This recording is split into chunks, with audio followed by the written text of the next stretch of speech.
Live from the world's capital markets, here are the latest financial headlines brought to you by News Factory. Hello and welcome to Monday's Daily Financial Review. Here's what's making the headlines in the markets today. The dollar-yen price remained largely unchanged in the last session. A Williams indicator is giving a negative signal. The Bitcoin gained 0.6% against the dollar in the last session. The MACD is giving a negative signal. The gold-dollar pair saw a minor dip of 0.2% in the last session. The RSI is giving a negative signal.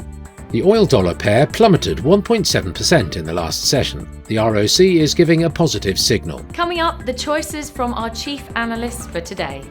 Oil prices settled more than 1% to end last week, falling for the third consecutive week, as the market balanced supply fears against renewed economic concerns in the United States and China. Samsung Electronics is set to construct a new semiconductor chip development plant in Yokohama, Japan, which is where the company already has a research and development facility. Operations are targeted to begin in 2025.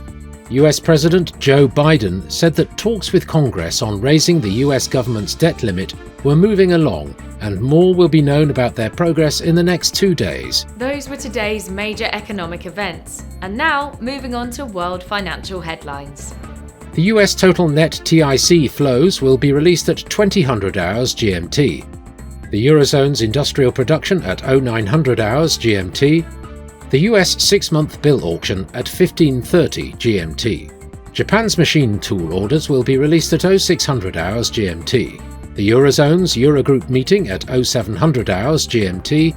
The US 3-month bill auction at 1530 GMT. We hope that you've enjoyed Monday's financial review.